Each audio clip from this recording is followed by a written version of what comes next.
وہ دن آ چکا تھا جسے رسولullah सल्लल्लाहु अलैहि वसल्लम ने अपनी ज़िंदगी का सबसे सख्त और दर्दनाक दिन करार दिया। एक हदीस में आप सल्लल्लाहु अलैहि वसल्लम ने फरमाया, सबसे ज़्यादा आजमाइश अंबिया अलैहिमुस्सलाम पर आती है।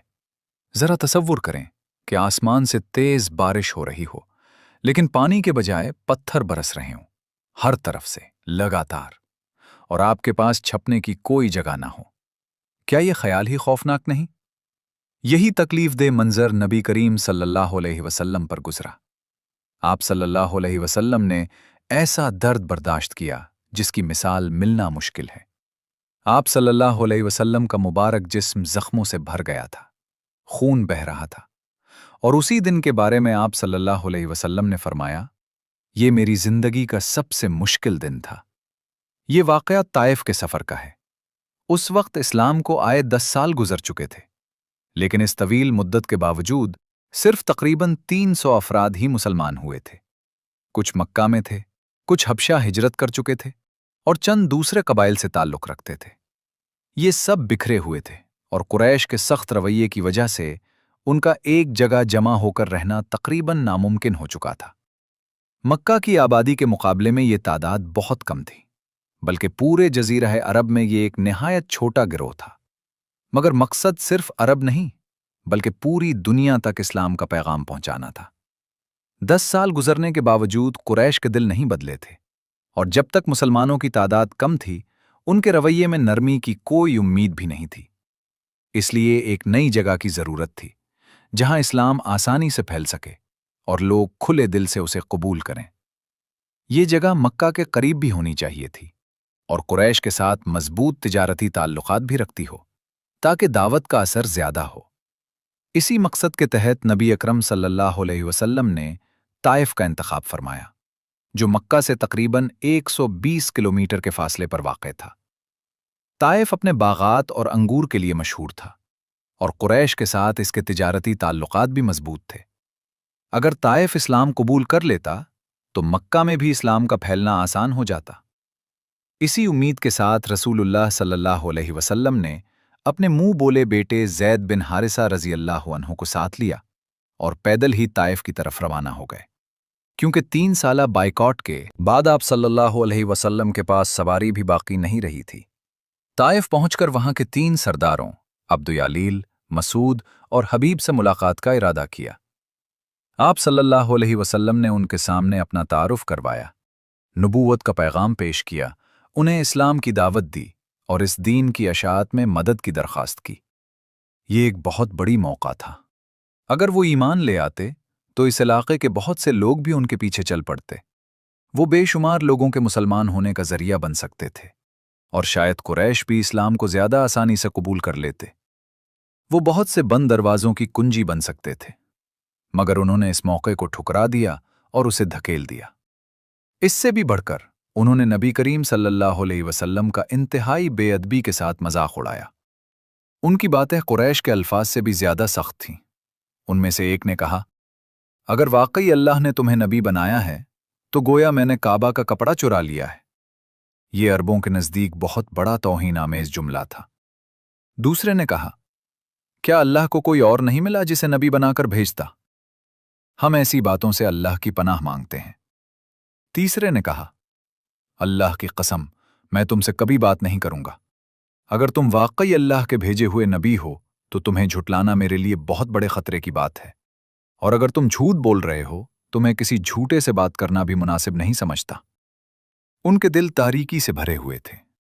उनका हर लफ्ज रसूलुल्लाह सल्लल्लाहु अलैहि वसल्लम के दिल को चीर रहा था।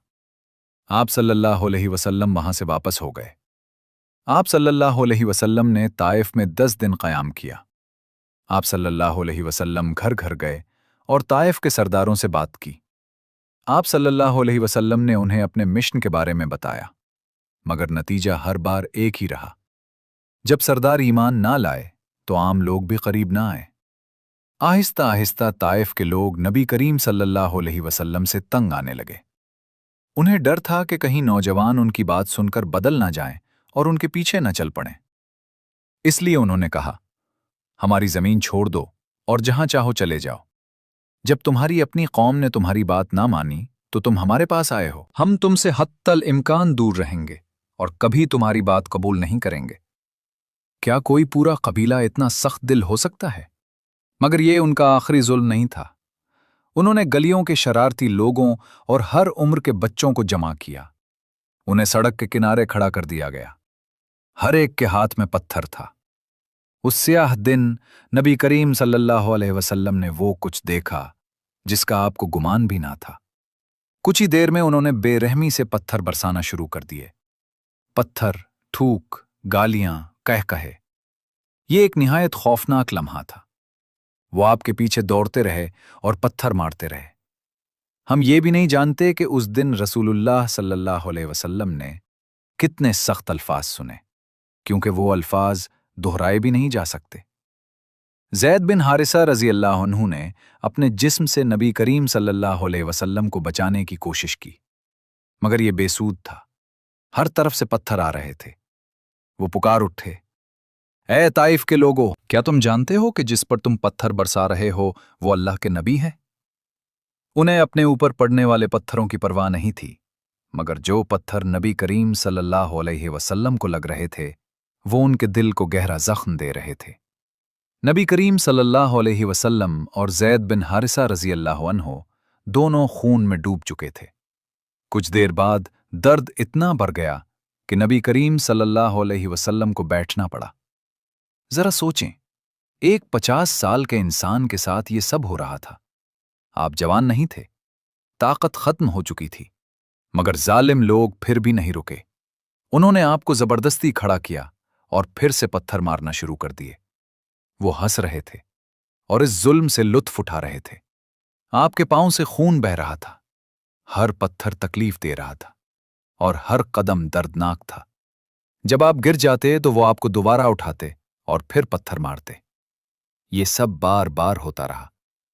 ये मंजर बयान करना भी मुश्किल है। तकरीबन 2.5 किलोमीटर के फासले और 3000 से ज्यादा कदमों तक ये जुल्म जारी रहा। ज़ैद बिन हारिसा रज़ी अल्लाह अन्हु का सर जख्मी था और खून बह रहा था, मगर वो फिर भी नबी करीम सल्लल्लाहु अलैहि वसल्लम के बारे में ही सोच रहे थे और कह रहे थे, काश ये सारे पत्थर मुझे लग जाते। आखिरकार रास्ते के इख्तिताम पर उन्हें एक बाग मिला।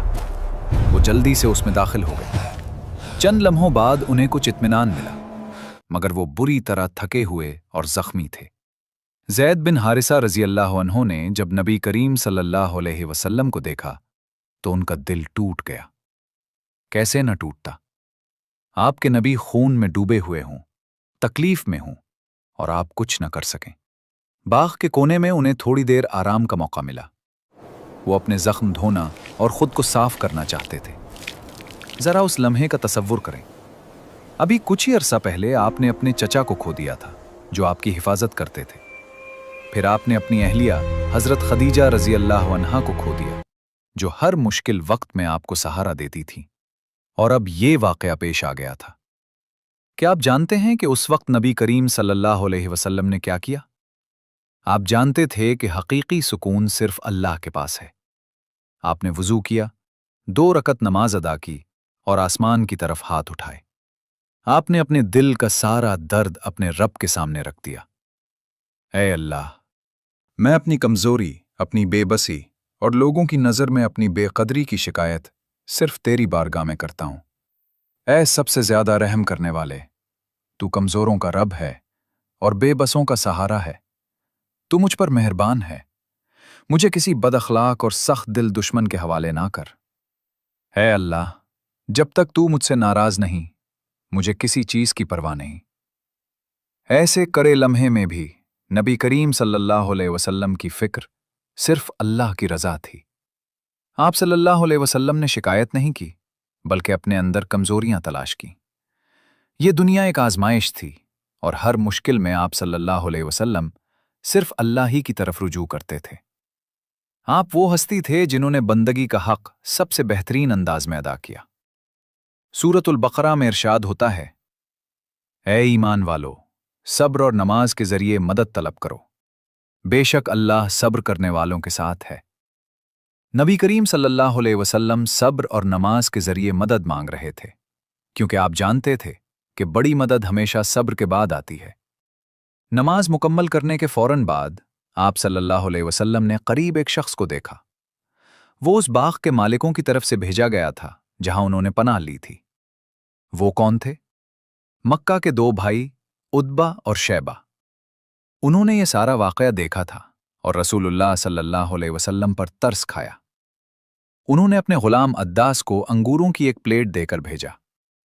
नबी करीम सल्लल्लाहु अलैहि वसल्लम ने एक बात नहीं भूली कि असल मालिक कौन है। आप सल्लल्लाहु अलैहि वसल्लम ने बिस्मिल्लाह कहा और खाना शुरू किया। ये बात अद्दास के लिए हैरान कुन थी। उसने कहा, अल्लाह की कसम, इस सरजमीन के लोग ऐसे अल्फाज ना जानते हैं और ना कहते हैं। नबी करीम सल्लल्लाहु अलैहि वसल्लम ने उसकी तजस्सुस को महसूस किया और उसका नाम पूछा। फिर फरमाया, ए अद्दास, तुम कहाँ के रहने वाले हो? अद्दास ने जवाब दिया, मैं नैनवाई का रहने वाला हूं। नबी करीम सल्लल्लाहु अलैहि वसल्लम ने फरमाया, तो तुम यूनुस बिन मत्ताई की बस्ती से हो? यह सुनकर अद्दास और भी हैरान हो गया और बोला, आप यूनुस बिन मत्ताई को कैसे जानते हैं? नबी करीम सल्लल्लाहु अलैहि वसल्लम ने उसकी आंखों में चमक देखी और फरमाया, यूनुस बिन मत्ताई भी अल्लाह के नबी थे। वो मेरे भाई हैं, जैसे तमाम अंबिया आपस में भाई होते हैं। इस जुमले में बहुत गहरा मानी था, गोया पूरी कहानी का खुलासा था। आप सल्लल्लाहु अलैहि वसल्लम और यूनुस अलैहिस्सलाम या दीगर अंबिया में कोई फर्क न था। आप भी उन्हीं में से एक थे और अंबिया की तमाम आला सिफात आप में मौजूद थीं। जरा सोचें, अगर हम ये वाकया किसी ईसाई जैसे अद्दास या किसी ऐसे शख्स को सुनाएं जो अंबिया पर ईमान रखता हो और हम उसे ये बताएं कि एक नबी ने लोगों को दावत दी, इस तरह अज़ियत दी गई, फिर भी वो इबादत और दुआ में लगा रहा और उसकी पूरी जिंदगी ऐसे ही वाकयात से भरी हुई थी, लेकिन हम उसका नाम ना बताएं, तो वो सबसे पहले यही पूछेगा, ये कौन से नबी हैं? क्या ये वाकई नबी हैं? लेकिन जब हम जवाब दें कि ये मक्का के नबी मोहम्मद सल्लल्लाहु अलैहि वसल्लम हैं, तो बाज़ लोगों का रवैया अचानक बदल जाता है। आखिर क्यों? और अद्दास का रद्द-ए-अमल क्या था? जो कुछ उसने देखा और सुना, उसके बाद उसके दिल में नूर भर गया। उसे यकीन हो गया कि रसूलुल्लाह सल्लल्लाहु अलैहि वसल्लम सच्चे दीन के साथ आए हैं। उसने कहा, ला इलाहा इल्लल्लाह मुहम्मदुन रसूलुल्लाह, और वो मुसलमान हो गया। उस लम्हे एक जान का बच जाना नबी करीम सल्लल्लाहु अलैहि वसल्लम के लिए काफी था कि वो अपना सारा दर्द भूल जाएं। तमाम तकलीफें, गालियां, जुल्म, पत्थर और जिल्लत सब हल्की हो गईं, क्योंकि एक शख्स ने कलमा पढ़ लिया था। बाद में नबी करीम सल्लल्लाहु अलैहि वसल्लम ने फरमाया, अल्लाह की कसम, अगर तुम्हारे जरिए एक शख्स को भी हिदायत मिल जाए तो ये तुम्हारे लिए सुर्ख ऊंटों से भी बेहतर है। उस जमाने में सुर्ख ऊंट सबसे कीमती चीज समझे जाते थे। फिर नबी करीम सल्लल्लाहु अलैहि वसल्लम और ज़ैद बिन हारसा रज़ी अल्लाह अन्हु मक्का की तरफ वापस रवाना हुए। नबी करीम सल्लल्लाहु अलैहि वसल्लम गहरी सोच में थे, क्योंकि आप जानते थे कि वापसी पर हालात आसान नहीं होंगे। जब कुरैश को ताइफ के वाक़े का इल्म होगा तो वो मज़ीद सख्ती करेंगे। उन्हीं ख्यालात में आप सल्लल्लाहु अलैहि वसल्लम थे कि अचानक बादलों से जिब्रील अलैहिस्सलाम ज़ाहिर हुए और अर्ज़ किया, बेशक अल्लाह ने वो सब कुछ सुन लिया है जो आपकी कौम ने आपसे कहा। अल्लाह ताला ने आप सल्लल्लाहु अलैहि वसल्लम के पास पहाड़ों के फरिश्ते को भेजा और फरमाया कि आप जो चाहें उसे हुक्म दे। फिर मलकुल जिबाल ने अर्ज़ किया, अगर आप चाहें तो मैं इन दो पहाड़ों अबू कुबैस और क़ुयैक़यान को मिलाकर इन काफिरों पर गिरा दूं। मगर नबी करीम सल्लल्लाहु अलैहि वसल्लम ने फरमाया, नहीं, मैं ऐसा नहीं चाहता। मैं तो सिर्फ ये चाहता हूं कि अल्लाह इनकी नस्लों में से ऐसे लोग पैदा करे जो सिर्फ उसी की इबादत करे और उसके साथ किसी को शरीक ना ठहराएं। जरा तसव्वुर करें, आप उसको 2.5 किलोमीटर तक पत्थर मारे जाएं, गालियां दी जाएं और आप अपना दिफा भी ना कर सकें। अगर हम उस जगह होते और हमें ऐसा इख्तियार दिया जाता तो क्या हम गुस्से में आकर बदला ना लेते? मगर ये सब एक आम इंसान के साथ नहीं, बल्कि अल्लाह के नबी के साथ हुआ था। लेकिन वो रहमत और शफकत के नबी थे। उनका मकसद सिर्फ लोगों को इस्लाम की तरफ बुलाना था, ताकि वो दुनिया और आखिरत में कामयाब हो सकें। वो उनकी हलाकत नहीं चाहते थे। उन्होंने इंतकाम का ख्याल रद्द कर दिया। انہوں نے یہ سوچا کہ شاید ایک دن طائف کے لوگ اسلام قبول کر لیں، اور یہی ایک امید ان کے لیے کافی تھی۔ قرآن مجید کی یہ آیت ان کے عظیم کردار کو بیان کرتی ہے۔ وَمَا أَرْسَلْنَاكَ إِلَّا رَحْمَةً لِّلْعَالَمِينَ، یعنی ہم نے آپ کو تمام جہانوں کے لیے رحمت بنا کر بھیجا ہے۔ اور اللہ تعالیٰ نے اس امید کو ضائع نہیں کیا۔ بعد میں طائف کے لوگ واقعی مسلمان ہو گئے۔ جب یہ تمام واقعات ختم ہوئے تو یہ نبوت کا 11واں سال تھا اور رجب کے مہینے کی 27ویں رات تھی۔ نبی کریم صلی اللہ علیہ وسلم سو رہے تھے اور انہیں خبر نہ تھی کیا ہونے والا ہے۔ آپ صلی اللہ علیہ وسلم اپنی چچا زاد بہن امی ہانی رضی اللہ عنہا کے گھر میں تھے۔ مسلسل آزمائشوں کے بعد آپ آرام کرنے کی کوشش کر رہے تھے۔ گزشتہ 11 سال آسان نہیں تھے۔ اذیتیں، گالیاں، ظلم، بائیکاٹ کے سال، عام الحزن، اور پھر طائف کا واقعہ۔ آپ صلی اللہ علیہ وسلم کا سہارا صرف اللہ تھا، اور اس تنہائی کے لمحے میں یہ احساس اور بھی گہرا ہو گیا تھا۔ جبریل علیہ السلام کو عظیم حکم دیا جا چکا تھا اور وہ نبی کریم صلی اللہ علیہ وسلم کی طرف آ رہے تھے۔ انسانی تاریخ کے عظیم ترین معجزات میں سے ایک ہونے والا تھا۔ اللہ اپنے بندے کو اس وقت سب سے بڑی تسلی دینے والا تھا جب اسے اس کی سب سے زیادہ ضرورت تھی۔ کیا ہمیشہ ایسا ہی نہیں ہوتا؟ ہر مشکل کے ساتھ آسانی آتی ہے۔ اچانک جبریل علیہ السلام آئے اور انہوں نے نبی کریم صلی اللہ علیہ وسلم کو جگایا۔ مگر یہ ملاقات عام ملاقاتوں سے مختلف تھی، کیونکہ اس بار اللہ اپنے سب سے محبوب بندے کو اپنی بارگاہ میں بلا رہا تھا۔ تمام دکھوں اور تکلیفوں کے بعد یہ ایک ایسا بلا تھا جو دل کو سکون دینے والا تھا۔ جبریل علیہ السلام ایک سواری لے کر آئے جسے براق کہا جاتا ہے۔ انہوں نے نبی کریم صلی اللہ علیہ وسلم کو اس پر سوار کیا، اور یہ سفر کہاں کا تھا؟ مسجد الاقصیٰ کی طرف، وہ مقدس جگہ جہاں بے شمار انبیاء علیہ السلام تشریف لائے تھے۔ ایک عظیم اور غیر معمولی سفر شروع ہونے والا تھا۔ مسجد الحرام اور مسجد الاقصیٰ کے درمیان فاصلہ تقریباً 1500 کلومیٹر ہے۔ عام حالات میں یہ سفر تقریباً 30 دن میں طے ہوتا، مگر یہ کوئی معمولی سفر نہیں تھا۔ اللہ کے حکم سے نبی کریم صلی اللہ علیہ وسلم یہ فاصلہ چند لمحوں میں طے کرنے والے تھے، کیونکہ اللہ وقت اور جگہ کا مالک ہے۔ وہ جب چاہے اپنی مخلوق کے قوانین بدل دیتا ہے۔ قدرت کے اصول ہم پر لاگو ہوتے ہیں، اس ذات پر نہیں جس نے انہیں پیدا کیا۔ جب نبی کریم صلی اللہ علیہ وسلم مسجد الاقصیٰ پہنچے تو آپ نے ایک حیرت انگیز منظر دیکھا۔ آپ کے سامنے تمام انبیاء علیہ السلام موجود تھے۔ ذرا اس منظر کا تصور کریں۔ نبی کریم صلی اللہ علیہ وسلم نے عداس سے فرمایا تھا کہ تمام انبیاء بھائی ہیں اور یونس علیہ السلام میرے بھائی ہیں، اور اب اس لمحے آپ کے سامنے 1,24,000 انبیاء جمع تھے۔ حضرت آدم علیہ السلام، حضرت ابراہیم علیہ السلام، حضرت موسیٰ علیہ السلام، حضرت عیسیٰ علیہ السلام، سب ایک جگہ موجود تھے۔ ان کا وہاں جمع ہونا مسجد الاقصیٰ کی اہمیت کو بھی ظاہر کرتا ہے۔ نبی کریم صلی اللہ علیہ وسلم آگے بڑھے اور انہوں نے 2 رکعت نماز کی امامت کروائی۔ تمام انبیاء آپ کے پیچھے کھڑے تھے اور آپ نماز پڑھا رہے تھے۔ اتنے زیادہ انبیاء کے درمیان امامت کا شرف آپ کو کیوں دیا گیا؟ جواب واضح ہے، کیونکہ آپ آخری نبی تھے، وہ نبی جو تمام پچھلے انبیاء کے مشن کے وارث تھے۔ آپ ان کے پیغام اور سچائی کے مکمل جانشین تھے۔ دوسرے انبیاء خاص زمانوں اور خاص قوموں کے لیے بھیجے گئے تھے، مگر نبی کریم صلی اللہ علیہ وسلم کا پیغام پوری انسانیت کے لیے تھا، قیامت تک کے لیے۔ آپ پچھلے انبیاء کے مشن کو مکمل کرنے والے تھے اور آخری وقت تک انسانوں کی رہنمائی کرنے والے تھے۔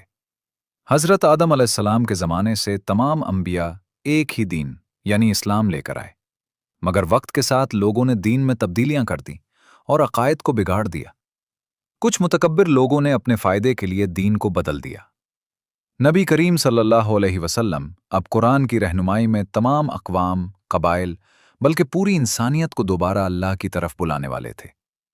یہی وجہ تھی کہ وہ نماز اور انبیاء کی امامت اس عظیم مشن کی علامت تھی۔ پھر جبریل علیہ السلام نبی کریم صلی اللہ علیہ وسلم کو ایک خاص مقام پر لے گئے، ایک چٹان جسے حجر المعلق کہا جاتا ہے، اور وہاں سے آسمانوں کا سفر شروع ہوا۔ نبی کریم صلی اللہ علیہ وسلم 7 آسمانوں سے گزرنے والے تھے۔ ہر آسمان پر آپ مختلف مناظر دیکھتے، اللہ کی مخلوق کی وسعت کو دیکھتے اور اللہ کے اسماء کے اعلیٰ مظاہر کا مشاہدہ کرتے۔ آپ ان انبیاء سے ملتے جنہیں آپ اپنے بھائی کہتے تھے، اور آپ اس مقام تک پہنچنے والے تھے جسے قاب قوسین کہا جاتا ہے، ایک ایسا مقام جو کسی انسان کو پہلے کبھی حاصل نہیں ہوا۔ آپ ایک نئی دنیا میں داخل ہونے والے تھے اور اللہ سے براہ راست کلام کرنے والے تھے۔ جب وہ پہلے آسمان پر پہنچے جو زمین کے سب سے قریب ہے تو جبریل علیہ السلام نے دروازے پر دستک دی۔ دربان فرشتے نے پوچھا، کون ہے؟ جبریل علیہ السلام نے جواب دیا، میں جبریل ہوں۔ فرشتے نے پوچھا، کیا آپ کے ساتھ کوئی ہے؟ جبریل علیہ السلام نے کہا، ہاں، محمد صلی اللہ علیہ وسلم میرے ساتھ ہیں۔ فرشتے نے پوچھا، کیا انہیں بلایا گیا ہے؟ جبریل علیہ السلام نے کہا، جی ہاں۔ پھر دروازہ کھول دیا گیا۔ جب وہ داخل ہوئے تو نبی کریم صلی اللہ علیہ وسلم نے ایک شخص کو بیٹھا دیکھا۔ اس کے دائیں اور بائیں سائے تھے۔ جب وہ دائیں طرف دیکھتا تو مسکراتا اور جب بائیں طرف دیکھتا تو روتا۔ جبریل علیہ السلام نے نبی کریم صلی اللہ علیہ وسلم سے فرمایا کہ انہیں سلام کرے۔ آپ صلی اللہ علیہ وسلم نے سلام کیا تو اس شخص نے جواب دیا، خوش آمدید اے نیک نبی، اے نیک بیٹے۔ وہ کون تھے؟ وہ کیوں ہنس رہے تھے اور کیوں رو رہے تھے؟ اور انہوں نے آپ کو بیٹا کیوں کہا؟ نبی کریم صلی اللہ علیہ وسلم نے جبریل علیہ السلام سے پوچھا، یہ کون ہے؟ جبریل علیہ السلام نے جواب دیا، یہ آپ کے والد آدم علیہ السلام ہیں۔ ان کے دائیں اور بائیں جو سائیں ہیں یہ ان کی اولاد کی روحیں ہیں۔ دائیں طرف والے جنتی ہیں اسی لیے وہ مسکراتے ہیں، اور بائیں طرف والے جہنمی ہیں اسی لیے وہ روتے ہیں۔ پھر وہ دوسرے آسمان کی طرف بڑھے۔ وہی سوالات ہوئے اور وہی جوابات دیے گئے۔ پھر دروازہ کھول دیا گیا۔ وہاں نبی کریم صلی اللہ علیہ وسلم نے دو ہستیوں کو دیکھا۔ جبریل علیہ السلام نے فرمایا، یہ یحییٰ اور عیسیٰ علیہم السلام ہیں، ان کو سلام کریں۔ سلام کے بعد انہوں نے کہا، خوش آمدید اے نیک نبی، اے نیک بھائی۔ پھر نبی کریم صلی اللہ علیہ وسلم جبریل علیہ السلام کے ساتھ آگے بڑھے۔ تیسرے آسمان پر آپ کی ملاقات یوسف علیہ السلام سے ہوئی، چوتھے پر ادریس علیہ السلام سے، پانچویں پر ہارون علیہ السلام سے، چھٹے پر موسیٰ علیہ السلام سے، اور ساتویں آسمان پر ابراہیم علیہ السلام سے ملاقات ہوئی۔ سب نے آپ کا استقبال کیا اور معراج کی مبارکباد دی۔ حضرت ابراہیم علیہ السلام سے ملاقات کے بعد سفر جاری رہا۔ وہ ایک خاص درخت تک پہنچے جسے سدرۃ المنتہا کہا جاتا ہے۔ یہ درخت کسی بھی دوسرے درخت جیسا نہیں تھا۔ اس کی جڑیں چھٹے آسمان میں تھیں اور اس کا تنا اور شاخیں ساتویں آسمان سے بھی اوپر تک پھیلی ہوئی تھیں۔ اس کا سایہ تمام آسمانوں اور جنت کو ڈھانپے ہوئے تھا۔ اس کے پھل بڑے بڑے گھڑوں جیسے تھے۔ یہ درخت اللہ کی عظمت اور جلال کے نور سے گھرا ہوا تھا۔ اس پر یاقوت اور زمرد جیسے جواہرات سجے ہوئے تھے۔ یہ اتنا حسین اور عظیم تھا کہ اللہ کی پیدا کی ہوئی کسی بھی چیز سے اس کا موازنہ نہیں کیا جا سکتا۔ جب میں نے اس رات کے واقعات کے بارے میں پڑھا تو میں نے سوچا، یہ کتنا حیرت انگیز واقعہ ہے۔ پھر میں نے اپنے آپ سے سوال کیا، لیکن اللہ کے لیے اس میں کیا مشکل ہو سکتی ہے؟ وہی ہے جس نے آسمان بنایا، اسے بے شمار ستاروں سے سجایا، سیاروں کو حیرت انگیز رفتار سے گھما رہا ہے، مگر زمین نہ ٹوٹتی ہے نہ کسی سے ٹکراتی ہے۔ وہ ایک ستارہ ایسے پیدا کرتا ہے جیسے ایک پھول، اور ایک پھول کو ایسے مکمل بناتا ہے جیسے ایک سیارہ۔ وہ ہر بہار میں مردہ زمین کو زندہ کر دیتا ہے۔ وہ لاکھوں مخلوقات کو ایک ساتھ بغیر کسی گڑبڑ کے زندہ رکھتا ہے، اور یہ سب کرتے ہوئے وہ ایک چھوٹے سے کیڑے تک کو نہیں بھولتا، اسے بھی رزق دیتا ہے۔ کوئی کام اسے دوسرے کام سے نہیں روکتا۔ وہ بے شمار مخلوقات کی بے شمار ضروریات ایک ساتھ پوری کرتا ہے۔ پھر میں نے اپنے آپ سے کہا، جب اللہ کے پاس ایسی قدرت ہے تو اس کے لیے اپنے نبی کو اس عظیم سفر پر لے جانا کیسے مشکل ہو سکتا ہے؟ یقیناً نہیں، ہرگز نہیں۔ پھر سدرۃ المنتہا پر پہنچنے کے بعد کیا ہوا؟ آگے کے سفر کے لیے اللہ تعالیٰ نے جنت سے ایک سبز سواری بھیجی جسے رفرف کہا جاتا ہے۔ نبی کریم صلی اللہ علیہ وسلم اس پر سوار ہوئے اور ایک بالکل مختلف جہان کی طرف روانہ ہوئے جو عرش کے بہت قریب تھا۔ آپ صلی اللہ علیہ وسلم اس مقام سے بھی آگے گزر گئے جسے ہم سمجھ سکتے ہیں، ایک ایسی جگہ جہاں انسانی عقل نہیں پہنچ سکتی۔ آپ صلی اللہ علیہ وسلم ایک مقام پر پہنچے جسے قاب قوسین کہا جاتا ہے۔ یہ وہ لمحہ تھا جب نبی کریم صلی اللہ علیہ وسلم اپنے رب کے سب سے قریب ہوئے۔ یہ ایک ایسی ملاقات تھی جس کی مثال انسانی تاریخ میں نہیں ملتی۔ ذرا سوچیں، اس ذات سے ملاقات جو پوری کائنات کی خالق ہے، جو زندگی دیتی ہے، رزق دیتی ہے، حفاظت کرتی ہے اور ہر چیز کو کنٹرول کرتی ہے۔ اب سوچیں، ایسے عظیم لمحے میں نبی کریم صلی اللہ علیہ وسلم نے سب سے پہلے کیا کہا ہوگا؟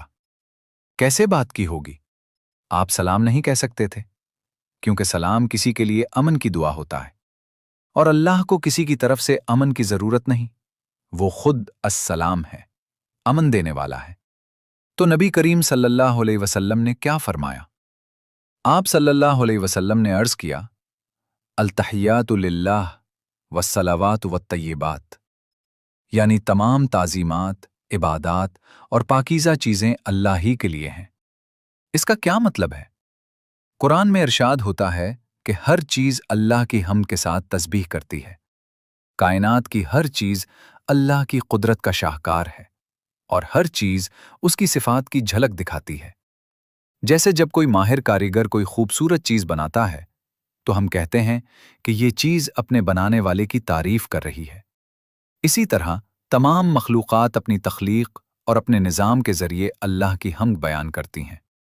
معراج کے دوران نبی کریم صلی اللہ علیہ وسلم نے یہ سب مشاہدہ کیا، ان پر غور کیا، اور ان سب کی طرف سے اللہ کی بارگاہ میں حمد اور عبادت پیش کی۔ اسی کے ساتھ آپ صلی اللہ علیہ وسلم انسانوں کی شعوری عبادات بھی پیش کر رہے تھے، کیونکہ آپ صرف اللہ کا پیغام ہم تک پہنچانے والے ہی نہیں، بلکہ ہماری عبادات کو اللہ کی بارگاہ تک پہنچانے والے بھی ہیں۔ یہ جملہ التحیات للہ والصلوات والطیبات انہی تمام معانی کو سمیٹے ہوئے ہے۔ پھر ہمارے رب نے کیا جواب دیا؟ فرمایا، السلام علیک ایھا النبی ورحمۃ اللہ وبرکاتہ، یعنی اے نبی، آپ پر سلامتی ہو اور اللہ کی رحمتیں اور برکتیں ہوں۔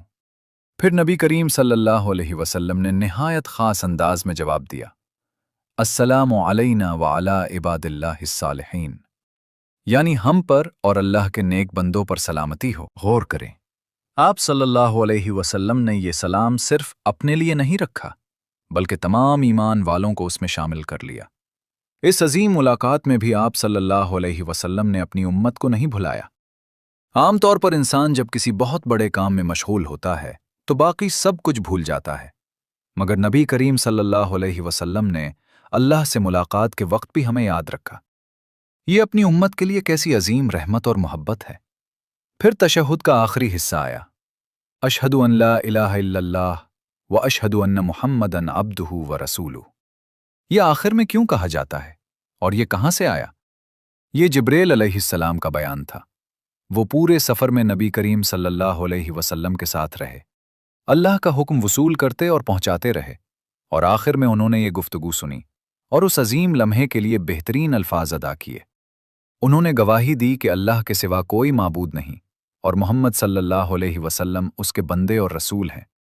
اسی طرح وہ تشہد وجود میں آیا جو ہم ہر نماز میں پڑھتے ہیں، ایک ایسا تحفہ جو اس رات ملا اور آج بھی لاکھوں مسلمانوں کے دلوں اور زبانوں میں زندہ ہے۔ جس طرح نبی کریم صلی اللہ علیہ وسلم کو ان کے سب سے مشکل وقت میں معراج کے ذریعے تسلی دی گئی، اسی طرح ہم بھی اپنی نماز میں سکون پاتے ہیں۔ ہم اپنے رب کی طرف رجوع کرتے ہیں اور دل کو قرار ملتا ہے۔ اس سے زیادہ خوبصورت چیز اور کیا ہو سکتی ہے؟ جو لوگ نماز نہیں پڑھتے، شاید ایک دن انہیں احساس ہو کہ وہ کیا کھو رہے ہیں۔ اس ملاقات کے اختتام پر نبی کریم صلی اللہ علیہ وسلم 3 عظیم تحفے لے کر واپس آئے۔ وہ کیا تھے؟ نماز یعنی صلاۃ کا حکم، سورۃ البقرہ کی آخری 2 آیات یعنی آمن الرسول والی آیات، جنہیں ہم میں سے بہت سے لوگ عشاء کے بعد پڑھتے ہیں۔ نبی کریم صلی اللہ علیہ وسلم نے فرمایا، جو شخص رات کو یہ 2 آیات پڑھ لے وہ اس کے لیے کافی ہوں گی۔ غور کریں، قرآن کی باقی آیات جبریل علیہ السلام کے ذریعے نازل ہوئیں، مگر یہ 2 آیات براہ راست اللہ کی طرف سے عطا کی گئیں۔ اس ملاقات کے بعد نبی کریم صلی اللہ علیہ وسلم دوبارہ جبریل علیہ السلام کے پاس آئے، اور واپسی پر انہوں نے آپ کو جنت بھی دکھائی۔ سفر ابھی ختم نہیں ہوا تھا۔ ذرا سوچیں، کوئی شخص جنت دیکھ کر واپس آئے और हमें उसका हाल बताए। नबी करीम सल्लल्लाहु अलैहि वसल्लम ने ऐसी जन्नत देखी जो हर दर्द, हर गम और हर थकन से पाक है। एक वसी और पुरसुकून हमेशा रहने वाली जिंदगी। आप सल्लल्लाहु अलैहि वसल्लम ने फरमाया, इसमें वो नेमतें हैं जो ना किसी आंख ने देखी हैं, ना किसी कान ने सुनी हैं और ना किसी दिल ने उनका तसव्वुर किया है। आपने खुद देखा और हमें बताया। मगर आपने जहन्नम भी देखी और वहां अजाब पाने वालों को भी देखा। जन्नत के बरक्स जहन्नम का तसव्वुर ही खौफनाक है। वहां हर तरह की हौलनाकी और बदसूरती जमा थी। वो लोग जो झूठ फैलाते थे, यतीमों का माल खाते थे, सूद का लेन देन करते थे, ज़कात अदा नहीं करते थे और बहुत से दूसरे गुनाहों में मुब्तला थे। उन्होंने दुनिया में बड़े गुनाह किए और कभी तौबा नहीं की। हालांकि तौबा का दरवाज़ा हमेशा खुला था, मगर उन्होंने उसे नज़रअंदाज किया और अल्लाह की रहमत से मुंह मोड़ लिया। अब वो अजाब का सामना कर रहे थे। ये मनाजिर नबी करीम सल्लल्लाहु अलैहि वसल्लम को बतौर तंबीह दिखाए गए थे। आपने अजाब पाने वालों की तकलीफ को देखा। बाद में नबी करीम सल्लल्लाहु अलैहि वसल्लम ने अपने सहाबा से फरमाया, अगर तुम वो जानते जो मैं जानता हूं तो तुम कम हंसते और ज्यादा रोते। आखिरकार सब कुछ देखने के बाद नबी करीम सल्लल्लाहु अलैहि वसल्लम वापस लौटे। जिब्रील अलैहिस्सलाम के साथ आप आसमानों से होते हुए दोबारा मस्जिदुल हराम पहुंचे और अपने बिस्तर पर वापस आ गए। अभी रात ही थी। सुबह हुई तो सबसे पहले आप सल्लल्लाहु अलैहि वसल्लम ने अपनी चचाजाद बहन उम्मे हानी रज़ी अल्लाह अन्हा को ये वाक़या सुनाया। आप सल्लल्लाहु अलैहि वसल्लम कुरैश को भी बताना चाहते थे, मगर उम्मे हानी रज़ी अल्लाह अन्हा ने कहा, ऐ मेरे भाई, कुरैश को ना बताएं, वो आपका मजाक उड़ाएंगे और आपको तकलीफ पहुंचाएंगे। लेकिन जो कुछ नबी करीम सल्लल्लाहु अलैहि वसल्लम ने देखा था वो सच था, तो फिर लोगों के इनकार से वो क्यों डरते? आप सल्लल्लाहु अलैहि वसल्लम घर से निकले और मस्जिदुल हराम तशरीफ ले गए और कुरैश को सारा वाक़या सुना दिया। वो हैरान रह गए और आपका मजाक उड़ाने लगे। उन्होंने कहा, ए मोहम्मद, आपके पास क्या सबूत है? हमने कभी ऐसा वाक़या नहीं सुना। नबी करीम सल्लल्लाहु अलैहि वसल्लम ने फरमाया, मेरा सबूत ये है कि मैंने फलां लोगों को उनके ऊंटों के साथ फलां वादी में देखा। वो अपने गुमशुदा ऊंट तलाश कर रहे थे। मैंने उन्हें बताया कि वो कहाँ हैं, मगर वो मुझे देख ना सके।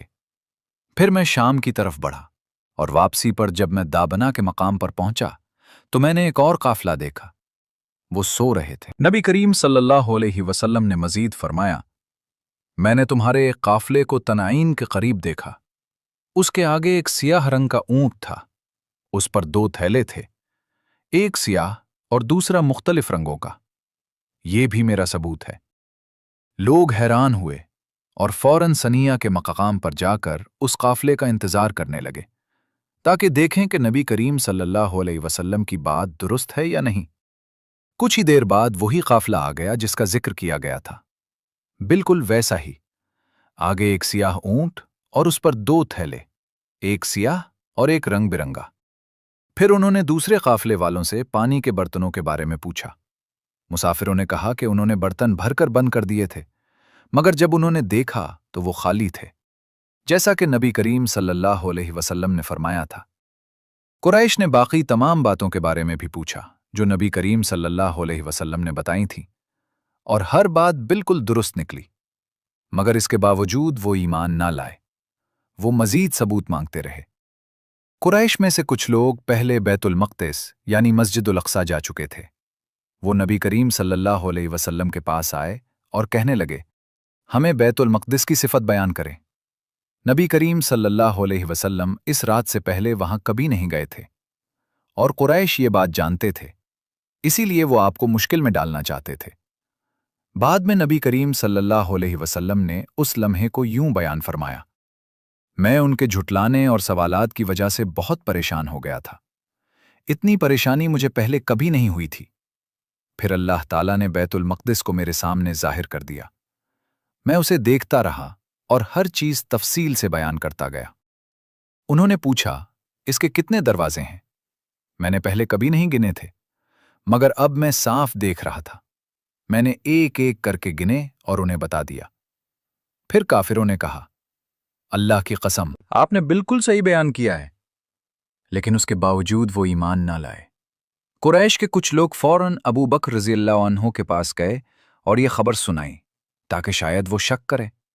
उन्होंने कहा, क्या आपको मालूम है कि आपके साथी क्या कह रहे हैं?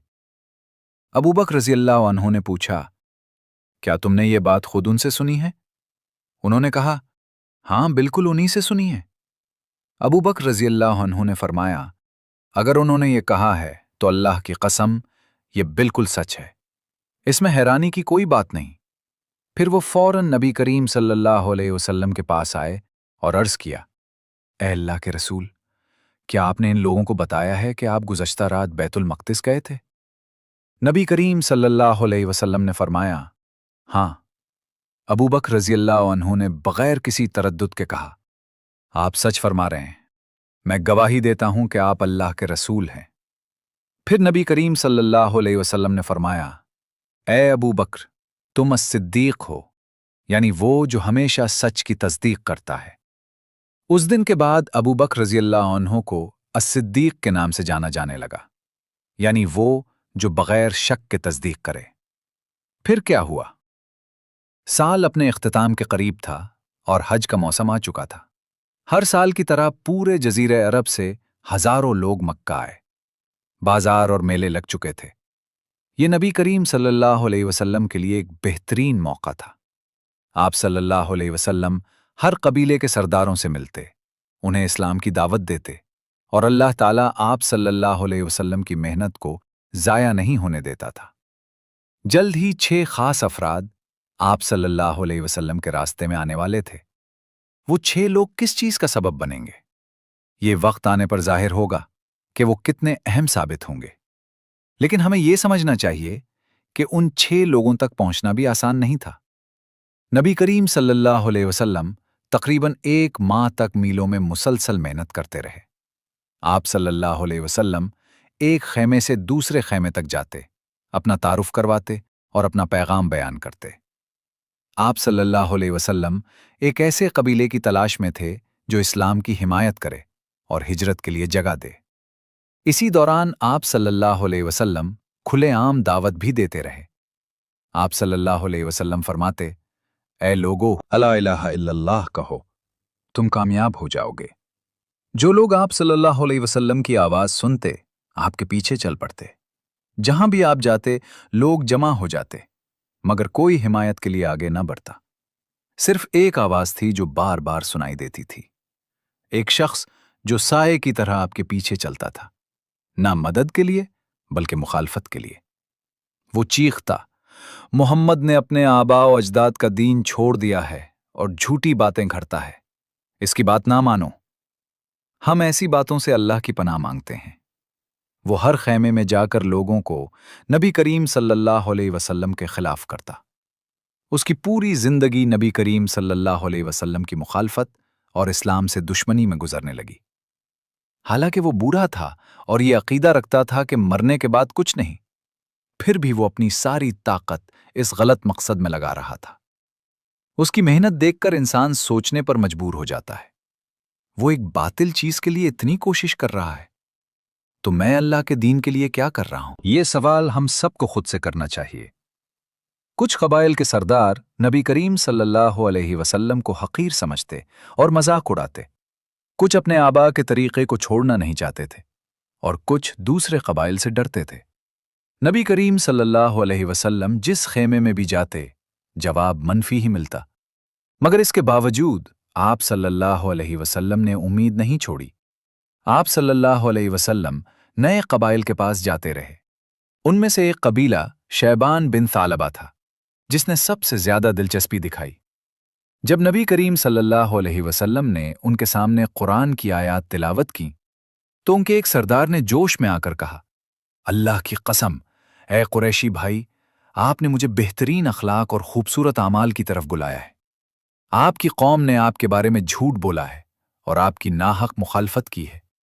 एक और सरदार ने कहा, ऐ कुरैश के भाई, मैंने आपकी बात सुनी है और मैं उसे सच पाता हूं। ये जवाबात नबी करीम सल्लल्लाहु अलैहि वसल्लम के लिए बड़ी उम्मीद का बायस बने क्या ये वही महफूज जगह हो सकती थी जिसकी आप सल्लल्लाहु अलैहि वसल्लम तलाश कर रहे थे? क्या अब सालों की तकलीफ और आजमाइश खत्म होने वाली थी? मगर फिर एक सरदार ने कहा, मेरी राय में बगैर अंजाम को समझे तुम्हारे दीन को कबूल करना, अपने दीन को छोड़ देना और ये जाने बगैर कि आगे क्या होगा, ये नादानी और कोताह नजरी है। उसके ये अल्फाज कहते ही बाकी सरदारों ने भी अपनी राय बदल ली। यूं कबीला सकीफ इस्लाम का मरकज बनने का मौका खो बैठा। वो नहीं जानते थे कि ये दीन कुर्बानी से आगे बढ़ेगा, नफा और नुकसान का हिसाब लगाकर नहीं। उस दिन से यही इस्लाम का रास्ता बन गया कि कामयाब वही होंगे जो अल्लाह के लिए कुर्बानी देने वाले होंगे। इस दावत के दौरान नबी करीम सल्लल्लाहु अलैहि वसल्लम को कभी एक जगह गालियां दी जाती, कहीं मिट्टी फेंकी जाती और कहीं पत्थर मारे जाते। एक मर्तबा तो लोगों ने आप सल्लल्लाहु अलैहि वसल्लम को ऊंट से भी गिरा दिया। आप सल्लल्लाहु अलैहि वसल्लम ने वो सब बर्दाश्त किया जो आम इंसान बर्दाश्त नहीं कर सकता, मगर फिर भी सब्र किया। और हर बार आप सल्लल्लाहु अलैहि वसल्लम किसी नए कबीले के पास जाते और इस्लाम का पैगाम पहुंचाते। कुछ लोग बात सुनकर मुतासिर भी होते, मगर कहते, हम अगले साल आएंगे और बैत करेंगे। वो ईमान जैसे सबसे अहम मामले को टालते रहें। वक्त के साथ उनका शौक खत्म हो जाता और वो कभी वापस ना आते। नबी करीम सल्लल्लाहु अलैहि वसल्लम ने फरमाया, जो लोग हर काम को कल पर टालते हैं वो हलाक हो जाते हैं। कुछ लोग तो अगला साल आने से पहले ही मर गए और ताखीर की भारी कीमत अदा कर बैठे। और हम, क्या हम भी अल्लाह के लिए कामों को टालते नहीं? क्या हम भी वो चीज़ें मुअख्खर नहीं करते जो हमें अल्लाह के लिए छोड़ देनी चाहिए? हम नेक नीयत से शुरू तो करते हैं, मगर फिर कहते हैं अगले साल, अगले हफ्ते, मगर शायद कल कभी आए ही ना, और हम इस बारे में सोचते भी नहीं। जिंदगी हमेशा हमारी मर्जी के मुताबिक नहीं चलती, तो हम किस चीज़ का इंतज़ार कर रहे हैं? जब हमारे पास इतने मौक़े आते हैं जैसे सीरत के ये असबाक जो खुद एक बड़ी नेमत हैं, तो हम अमल शुरू करने में देर क्यों करते हैं? इसीलिए हमें सीरत को इस अंदाज में पढ़ना चाहिए कि हर मोड़ पर हमारे नफ्स को सबक मिले। क्या यही असल मकसद नहीं? वरना ये आमा वीडियो या कहानी से मुख्तलिफ नहीं रहेगी। दिन गुजरते गए और मेले खत्म होने के करीब थे, मगर नबी करीम सल्लल्लाहु अलैहि वसल्लम को अभी तक वो चीज़ नहीं मिली थी जिसकी आप तलाश में थे। लेकिन जैसे हर सर्दी के बाद बहार आती है और हर रात के बाद सुबह, एक दिन ऐसा आया कि अक़बा के मकाम पर नबी करीम सल्लल्लाहु अलैहि वसल्लम की मुलाकात 6 नौजवानों से हुई। आप सल्लल्लाहु अलैहि वसल्लम ने पूछा, तुम कौन हो? उन्होंने जवाब दिया, हम कबीला खज़रज से हैं। ये कबीला यथरिब के 2 बड़े कबाइल में से एक था जो बाद में मदीना कहलाया। नबी करीम सल्लल्लाहु अलैहि वसल्लम ने पूछा, क्या तुम यहूदियों के हलीफ हो जो तुम्हारे करीब रहते हैं? उन्होंने कहा, जी हां। फिर नबी करीम सल्लल्लाहु अलैहि वसल्लम ने फरमाया, क्या हम कुछ देर बैठकर बात कर सकते हैं? वो राजी हो गए और बैठ गए। नबी करीम सल्लल्लाहु अलैहि वसल्लम ने कुरान की आयात तिलावत की और उन्हें अल्लाह की वहदानियत की तरफ दावत दी। ये पैगाम उन्हें कुछ जाना पहचाना सा लगा। उन्हें यस्रिब के यहूदी याद आए जो अक्सर उनसे बहस करते हुए कहते थे, एक आखिरी नबी आने वाले हैं, जब वो आएंगे तो हम उनकी पैरवी करेंगे और तुम पर गालिब आ जाएंगे। अब उन नौजवानों ने सोचा, अल्लाह की कसम, क्या ये वही नबी हो सकते हैं जिनका जिक्र यहूदी करते थे? कहीं ऐसा न हो कि वो हमसे पहले ही ईमान ले आए। उसी वक्त उन्होंने नबी करीम सल्लल्लाहु अलैहि वसल्लम के सामने कलमा पढ़ लिया। साद बिन जुरारा, औफ बिन हारिथ, राफे बिन मालिक, कुतबा बिन आमिर, उक़बा बिन आमिर, जाबिर बिन अब्दुल्ला रज़ी अल्लाह अन्हुम अजमाइन। हजारों लोगों और बेशुमार खैमों में से यही 6 नौजवान थे जिन्होंने ईमान कबूल किया।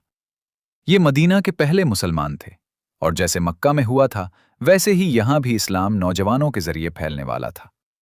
उन्होंने नबी करीम सल्लल्लाहु अलैहि वसल्लम से इजाज़त मांगी कि वो यस्रिब वापस जाएं और अपने लोगों को इस्लाम की दावत दें। गौर करें, वो सिर्फ ईमान लाकर बैठ नहीं गए बल्कि फौरन अमल शुरू कर दिया। उन्होंने वादा किया कि अगले साल वापस आएंगे और फिर मदीना की तरफ रवाना हो गए। जब वो वहां पहुंचे तो अब सिर्फ 6 अफराद नहीं थे बल्कि 6 घराने इस्लाम कबूल कर चुके थे। उनके खानदान भी इस पैगाम से मुतासिर होकर ईमान ले आए थे। उन्होंने ईमान के बीज बो दिए थे और हर दिन नए लोग इस्लाम कबूल कर रहे थे। साल के आखिर तक बहुत से घरों में इस्लाम का चर्चा होने लगा। फिर वादे का वक्त आ गया। यस्रिब के ये नौजवान अपने वादे के मुताबिक दोबारा मक्का आए और इस बार वो 12 अफराद थे। क्या पूरे एक साल में सिर्फ 12 लोग मुसलमान हुए? नहीं, इससे ज्यादा थे।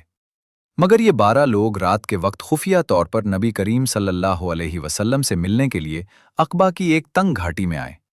ये नबूवत का 12वां साल था। इस तारीखी मुलाकात में नबी करीम सल्लल्लाहु अलैहि वसल्लम ने उनसे 6 बातों पर बैत ली। अल्लाह के साथ किसी को शरीक न ठहराना, चोरी ना करना, जिना ना करना, अपनी औलाद को कत्ल ना करना, झूठ और बहतान न बांधना और नेकी के कामों में नबी की इताअत करना। इस बैत को बैतुल अक़बाउल ऊला कहा जाता है। इसके बाद ये नौजवान वापस मदीना गए, मगर उन्हें एक ऐसे शख्स की ज़रूरत थी जो उन्हें कुरान सिखाए, इस्लाम की तालीम दे और उनकी रहनुमाई करे। उन्होंने नबी करीम सल्लल्लाहु अलैहि वसल्लम को पैगाम भेजा। आप सल्लल्लाहु अलैहि वसल्लम ने उनकी दरखास्त कबूल फरमाई और मुसब बिन उमैर रज़ी अल्लाह अन्हु को उनके साथ भेजा। मुसब रज़ी अल्लाह अन्हु निहायत ज़हीन, नरम खू, खुश अखलाक, बेहतरीन अंदाज में बात करने वाले थे। वो इस्लाम का पैगाम पहुंचाने के लिए बेहतरीन इंतखाब थे। जब वो मदीना पहुंचे तो असद बिन ज़ुरारा रज़ी अल्लाह अन्हु के घर क़याम किया। वो घर मदीना में इस्लाम का पहला मरकज़ बन गया। मुसअद रज़ी अल्लाह अन्हु लोगों को नरमी और वजाहत के साथ इस्लाम समझाते और कुरान की आयात सुनाते। जो भी सुनता कुरान से मुतासिर होकर इस्लाम कबूल कर लेता।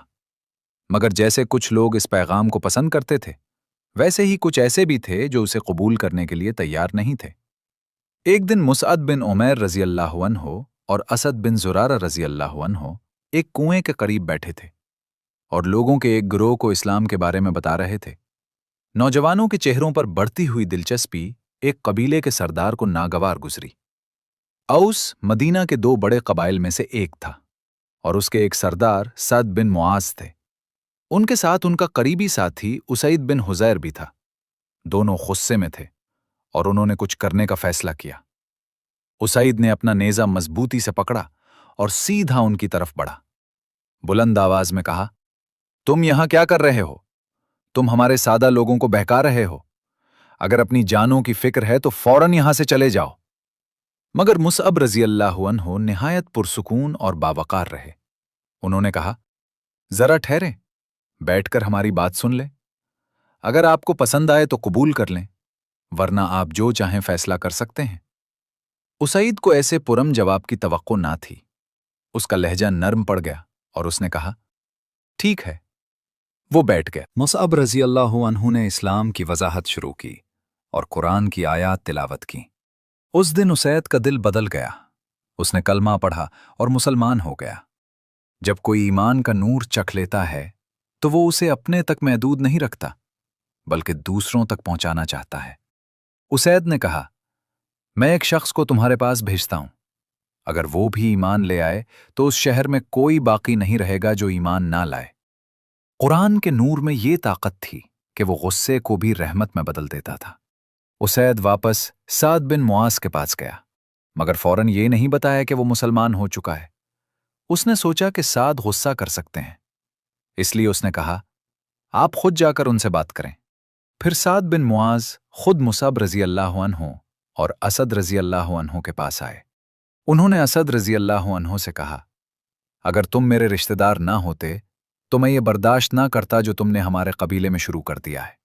एक बार फिर मुसअब रज़ी अल्लाह अन्हु ने नरमी से जवाब दिया और उन्हें बैठकर सुनने की दावत दी। साद मान गए और बैठ गए। मुसअब रज़ी अल्लाह अन्हु ने इस्लाम की हकीकत बयान की, नबी करीम सल्लल्लाहु अलैहि वसल्लम के पैगाम की खूबसूरती बताई और सूरत ज़ुख़रफ़ की आयात तिलावत की। कुरान की सच्चाई ने साद बिन मुआज के दिल को गहराई से मुतासिर किया। उन्होंने ऐसी बातें पहले कभी नहीं सुनी थीं। उन्होंने पूछा, जब तुम इस दीन में दाखिल हुए तो तुमने क्या किया? मुसअब रज़ी अल्लाह अन्हु ने इस्लाम के बुनियादी अकायद और आदाब बयान किए। फिर औस के उस अजीम सरदार ने कलमा पढ़ा और मुसलमान हो गए। अल्हम्दुलिल्लाह। उसके फौरन बाद उन्होंने अपने पूरे कबीले को जमा किया। वो खामोश नहीं बैठ सकते थे। उन्होंने कहा, तुम मुझे कैसा समझते हो? लोगों ने जवाब दिया, आप हमारे सरदार हैं और हम में सबसे बेहतर हैं। انہوں نے کہا، تو پھر اللہ کے رسول پر ایمان لے آؤ، ورنہ میں تم سے بات نہیں کروں گا۔ ان مضبوط الفاظ کے بعد قبیلہ بنو عبد الاشہل کے تقریباً سب لوگ مسلمان ہو گئے، سوائے ایک شخص کے، اور وہ بھی بعد میں ایمان لے آیا۔ جب ایسے بااثر لوگ اسلام میں داخل ہوئے تو پیغام تیزی سے پھیلنے لگا۔ یثرب کے بہت سے گھروں میں اسلام کا ذکر ہونے لگا۔ 1 سال گزر گیا، پھر مصعب بن عمیر رضی اللہ عنہ 75 مسلمانوں کے ساتھ مکہ واپس آئے تاکہ نبی کریم صلی اللہ علیہ وسلم کو مدینہ میں ہونے والی پیش رفت سے آگاہ کریں اور حج میں شریک ہوں۔ ان میں صرف 2 خواتین تھیں، اور ان میں سے ایک اسما بنت عمرو رضی اللہ عنہا تھیں، جو 9 ماہ کی حاملہ تھیں، مگر ان کی یہ حالت بھی انہیں رسول اللہ صلی اللہ علیہ وسلم سے ملنے سے نہ روک سکی۔ توجہ سے بچنے کے لیے مصعب رضی اللہ عنہ نے پہلے نبی کریم صلی اللہ علیہ وسلم سے ملاقات کی اور یثرب میں اسلام کے پھیلنے کی تفصیل بیان کی۔ پھر طے پایا کہ رات کے وقت عقبہ میں ملاقات ہوگی، لیکن نبی کریم صلی اللہ علیہ وسلم نے ایک شرط رکھی، جو سو رہا ہو اسے نہ جگانا، اور جو دیر سے آئے اس کا انتظار نہ کرنا، کیونکہ جو ایک رات کی نیند قربان نہ کر سکے وہ اس مجلس کے قابل نہیں۔ کیا کوئی دیر سے آیا یا رہ گیا؟ نہیں، تمام 75 افراد وقت پر موجود تھے۔ نبی کریم صلی اللہ علیہ وسلم اپنے چچا عباس کے ساتھ اس ملاقات میں تشریف لائے، جو اس وقت تک مسلمان نہیں ہوئے تھے مگر اپنے بھتیجے کو تنہا چھوڑنا نہیں چاہتے تھے۔ عباس نے مدینہ والوں سے خطاب کرتے ہوئے کہا، تم نے ان پر ایمان لایا ہے اور ان کا پیغام قبول کیا ہے، مگر یہ آسان معاملہ نہیں۔ کیا تم جانتے ہو کہ اس کی کتنی بڑی ذمہ داری ہے؟ کیا تم ان کی دشمنوں سے حفاظت کر سکو گے؟ تمام عرب تمہارے خلاف ایک کمان سے نکلے تیروں کی طرح آ کھڑے ہوں گے۔ کیا تم ان کا مقابلہ کر سکو گے؟ اگر تم تیار ہو تو ٹھیک ہے، ورنہ ابھی رک جاؤ اور انہیں ان کے وطن میں رہنے دو۔ یثرب کے سردار اسد بن زرارہ رضی اللہ عنہ نے وفاداری کا اظہار کرتے ہوئے کہا، اے اللہ کے رسول، ہم آپ کے دین کو قبول کرتے ہیں، چاہے یہ کتنا ہی مشکل کیوں نہ ہو، اور ہم آپ کی حفاظت کا وعدہ کرتے ہیں۔ پھر انہوں نے عرض کیا، اے اللہ کے رسول، آپ ہم سے جو چاہیں عہد لے لیں، اپنے لیے اور اپنے رب کے لیے۔ نبی کریم صلی اللہ علیہ وسلم نے قرآن کی کچھ آیات تلاوت کی اور فرمایا، میں تم سے اللہ کے لیے یہ چاہتا ہوں کہ تم صرف اسی کی عبادت کرو، اس کے ساتھ کسی کو شریک نہ ٹھہراؤ، نماز قائم کرو اور زکوٰۃ ادا کرو، اور میرے لیے یہ کہ تم گواہی دو کہ میں اللہ کا رسول ہوں، اور میری حفاظت کرو جیسے تم اپنے گھر والوں اور اپنے گھروں کی حفاظت کرتے ہو۔ پھر عبداللہ بن رواحہ رضی اللہ عنہ نے پوچھا، اے اللہ کے رسول، اگر ہم یہ سب کریں تو ہمیں کیا ملے گا؟ نبی کریم صلی اللہ علیہ وسلم نے فرمایا، جنت۔ ذرا سوچیں، 60-70 سال کی زندگی کے بدلے ہمیشہ کی جنت، اس سے بہتر سودا کیا ہو سکتا ہے؟ ان کے دل خوشی اور حوصلے سے بھر گئے۔ انہوں نے کہا، یہ تو کامیاب اور نفع بخش سودا ہے، اور انہوں نے زندگی بھر اپنے وعدے کو نبھایا۔ مسلمانوں کے لیے یہ ایک نئے دور کا آغاز تھا۔ نبی کریم صلی اللہ علیہ وسلم نے دیکھ لیا کہ ایک نئے شہر کے دروازے کھل چکے ہیں، ایک ایسی جگہ جہاں اسلام کو آزادی سے پھیلایا جا سکتا ہے۔ یہ ایک عظیم سفر کی شروعات تھی۔ اب صرف اوپر سے اجازت کا انتظار تھا کہ مکہ چھوڑ دیا جائے۔ یہ اجازت بہت جلد آنے والی تھی، اور ہجرت کا بابرکت سفر شروع ہونے والا تھا۔ اس سفر میں آزمائشیں بھی ہوں گی، بہادری کے واقعات بھی، اور ایمان سے بھرے لمحات بھی۔ اس کا ہر حصہ ہمارے لیے گہرے اسباق رکھتا ہے۔ ہم یہ سب اگلے حصے میں دیکھیں گے۔ اس سلسلے کو ضرور آگے پہنچائیں۔